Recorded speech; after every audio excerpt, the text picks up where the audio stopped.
নমস্কার ভিউয়ার্স, বিদগুলোর পক্ষ থেকে আপনাদের স্বাগত। ভিউয়ার্স, আজ একটু স্বামী স্বরূপানন্দকে নিয়ে চর্চা করা হোক।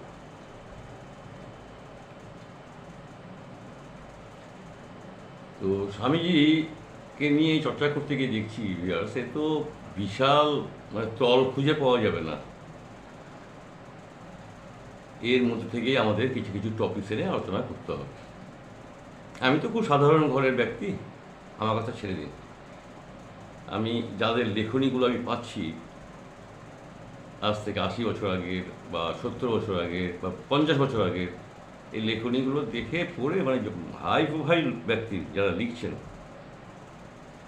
তাদেরও মাথা খারাপ হয়ে যাওয়ার মতো অবস্থায়, কী অবস্থা! কোন চিন্তা ভাবনা এই বাবা মনির মধ্যে ছিল! আমি তো কোন ছাড়। যাই হোক, শিষ্য তো বটেই, শিষ্য তো গ্রহণ করেছি, কিছু তো আলোচনা করতেই হবে। তো আমি এর আগের দিন বলেছিলাম, গত বৃহস্পতিবার দিন, যে এই স্বামী স্বরূপানন্দ এমন একজন বিশিষ্ট মনীষী বা ঋষি বলতে পারেন, মহাঋষি, যে সর্বগুণে স্বয়ং সম্পূর্ণ। উনি যে সঙ্গীত বলুন বা চিঠি, লক্ষাধিক চিঠি লিখেছেন, ভালো ভালো কথা, বিভিন্ন জনকে লক্ষাধিক চিঠি উনি লিখেছেন, এবং ভালো ভালো ভালো বাণী, ভালো জ্ঞানের কথা। চিঠি বলুন, এই যে গানগুলো উনি লিখেছেন, নিজেই সুর দিয়েছেন, এত গান, আর এই সহস্রাধিক বই, হাজার হাজার বই, কত পড়বেন ভিউয়ার্স, কীভাবে জানবেন ওনাকে। যাই হোক, আজকে আমি যে টপিকটা নিয়ে এসেছি ভিউয়ার্স, স্বাধীনতার প্রাক্কালে ওনার কি ভূমিকা ছিল। উনি সবাই তো স্বাধীনতা সংগ্রামী তো বটেই, অনেকেই স্বাধীনতা সংগ্রামী ছিলেন, স্বাধীনতার জন্য প্রাণ দিয়েছেন, কিন্তু ওনার ভূমিকা কী ছিল আপনারা জানেন হয়তো, তবুও আমি একটু পড়ি। একটা বইয়ে পেলাম, ভরত ব্রহ্মচারী বলে একজন লিখেছেন, আমি চিনি না তাকে, সেই 70-80 বছর আগের কথা, উনি চলে গেছেন এতদিন। যাই হোক, তো উনি বাবা মনিকে কীভাবে দেখেছেন সেটা উনি লিপিবদ্ধ করেছেন, আপনাদের একটু আমি শোনাই ভিউয়ার্স। আশ্চর্যর শেষ নাই। বলছেন উনি লিখেছেন, ওই ভরত ব্রহ্মচারী লিখেছেন, যে স্বাধীনতা সংগ্রামীদের দেশোদ্ধারের কাজে প্রেরণা দিতে শ্রী শ্রী বাবামণির লিখিত পত্র পত্রিকা ছিল অনন্য, অসাধারণ। পরম পূজ্যপাত পরমরাধ্য শ্রী শ্রী বাবামণি ছিলেন আদি অনন্তকালের সুরস্রষ্টা। উনি সুর টু সব উনি দিতেন। তার প্রতিটি কাজ ছিল ছন্দবদ্ধ, অগণিত ভাষণ, লক্ষাধিক পত্র, বিভিন্ন সঙ্গীত, সর্বোপরি বর্তমানের নবযুগের নূতন বেদ পবিত্র মহাগ্রন্থ অখণ্ড সংহিতা, সব যেন এক মহতী সঙ্গীত, বেগবতী স্রোতধারার ন্যায় সকলের মনের মলিনতা ম্লান করিয়া প্রাণে জাগায় নব আনন্দের সুর। তিনি দেশপ্রেমীদের নিকট যেসব পত্রাবলী প্রেরণ করিতেন, তাহা সকলের চরিত্র সুগঠিত করিত, মনের একাগ্রতা বাড়াইত, বুকে বল সঞ্চার করিত। তিনি ইংরেজ সরকারের রোষানলে পড়িয়া কারাবরণও করিয়াছিলেন। যিনি সর্বশক্তিধর, তাকে রুদ্ধ করিবেকে। তার পত্রগুলির কিয়দংশ কর্মের পথে নামে পুস্তকাকারে প্রকাশিত হইয়াছিল। কর্মের পথে, দেখবেন ভিউয়ার্স, সব চিঠিগুলো পেয়ে যাবেন। শ্রী শ্রী বাবামণি পত্রগুলিতে স্বাধীনতা সংগ্রামীদের লিখিতেন, সদল বলে প্রত্যেকে তোমরা চরিত্রনিষ্ঠ হও, প্রত্যেকে প্রতিজ্ঞা করো যে অপথে কুপথে বিপথে কদাচ পদচারণ করিবে না। এ শুধু তার বাণী নয়, যেন মনের তারে বাধা তানপুরা। স্বদেশ প্রেমীদের আত্মবলিতে স্বতঃপ্রণোদিত করিবার আহ্বানে শ্রী শ্রী বাবামণি একটি গান গাইয়াছিলেন। কি গান? কে দিবি জীবন আয় ছুটে আয় জননীর পাদমূলে, স্বার্থের লোভ বিলাস লালসা চিরতরে জারে ভুলে।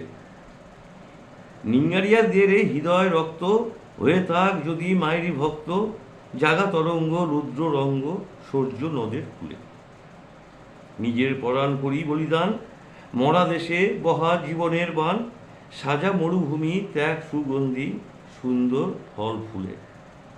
জাগুক আবার কোটি সন্তান, লঘুক ফিরিয়া বিলুপ্ত মান, জয়তু জননী গাউক সকলে নির্ভয়ে প্রাণ খুলে। একটি গান উনি তখন গিয়েছিলেন। পরাধীনতা গ্লানি উন্মোচনে তৎকালীন কবি সাহিত্যিক সঙ্গীতজ্ঞ সকলের অবদান ছিল অফুরন্ত। বিদ্রোহী কবি কাজী নজরুল ইসলাম রচিত কান্ডারি হুঁশিয়ার, কারার এই লোহকপাট যেন জাতি ধর্ম নির্বিশেষে সবার অন্তরের জায়গায় নবচেতনা। বিশ্বকবি রবীন্দ্রনাথ ঠাকুর শত সহস্র গানে কবিতায় সাহসিকতার বাণী দেশ হইতে দেশান্তরে প্রেরণ করিয়া জনমনে অনুপ্রেরণা দিয়াছিলেন। সাহিত্য সম্রাট বঙ্কিমচন্দ্র চট্টোপাধ্যায় রচিত বন্দে মাতরম গান যেন মাতৃমন্ত্রে দীক্ষা। দীক্ষিতেরা যখন দিকে দিকে সহস্র সহস্র একসঙ্গে ওই গান ধ্বনিত করিত, তখন বিক্রমশালী ইংরেজদের বুক থরথর করিয়া কাঁপিত। দেশমাতার পরাধীনতার শৃঙ্খল চূর্ণ করিতে বঙ্কিমচন্দ্রের ওই গান ও আনন্দমঠ পুস্তকটির মহান অবদান বজ্রের মতো কাজ করিত। প্রাণের ঠাকুর শ্রী শ্রী বাবামণি স্বাধীনতা সংগ্রামীদের যে বীজ মহামন্ত্রটি দিয়াছিলেন এবং সর্বসাধারণকে দিয়া থাকেন, সেটি বেদের গীত, ব্রহ্ম গায়ত্রী সারতত্ত্ব সঙ্গীতের মহাধ্বনি ওঙ্কার। জগতের যত শব্দ, যত ধ্বনি, যত সঙ্গীত, সকলের সমষ্টিভুক্ত মহাধ্বনি ওঙ্কার। পরমনাথ দাস শ্রী শ্রী বাবামণি যোগ যুক্ত হইয়া পত্র লিখিতেন, তাই প্রতিটি শব্দ যেন অভ্রভেদী বাণের মতো স্বাধীনতা সংগ্রামীদের হৃদয় মন্দিরের রুদ্ধ কপাট খুলিয়া দিত। পত্রগুলিতে আছে যে অসাধারণ শব্দবিন্যাস, ভাবের সুগভীরতা, ভাষার সরলতা ও রস মাধুর্য, বাক্যগুলি ছন্দময়ী ও কাব্যযুক্ত। শ্রবণে মনে হয় যেন সঙ্গীতের ঝঙ্কার অনুরণিত হইতেছে। এই সুললিত রস মাধুর্যে পত্রের মধুর নিনাদ স্বাধীনতা সংগ্রামীদের নিষ্ঠার মূল দৃঢ় হইতে দৃঢ়তম হইত। এই যে স্বামীজি এইভাবে স্বাধীনতা সংগ্রামীদের উৎসাহ বা সেনাদেরকে উৎসাহ দিয়েছেন, নিজে কারাবরণও করেছেন, কিন্তু না, উনি একদম শেষ বিন্দু পর্যন্ত পৌঁছেছেন। সব কিছু আমি চেষ্টা করছি, সব কিছু থেকে কিছু কিছু সার আহরণ করতে চাইছি, করে আপনাদের সঙ্গে চর্চায় আসতে চাইছি এই বৃহস্পতিবার করে। আজকে এই যে স্বাধীনতা সংগ্রাম সম্পর্কে বললাম, এইরকম বৃহস্পতিবার করে বিভিন্ন টপিকসে আমি আসবো, আলোচনা করবো। আপনারা কমেন্ট করুন, ভিউয়ার্স কমেন্ট করুন, আর বসে থাকবেন না। আপনার কমেন্ট শুধু আমার কাজে লাগবে না, আরও 10 জন দেখবে যে আপনি কী লিখেছেন। আচ্ছা, আপনার একটা পরিচিতি বাড়বে, লিখুন, কিছু লিখুন। সবাই ভালো থাকবেন ভিউয়ার্স, আজ এই পর্যন্ত রইল। গুরুদেবের রাতুল চরণে শতকোটি প্রণাম জানাই, আর আপনাদের আমি বুক ভরা ভালোবাসা জানাই ভিউয়ার্স। সবাই ভালো থাকবেন। আজকের মতো আসছি। গুড মর্নিং বল।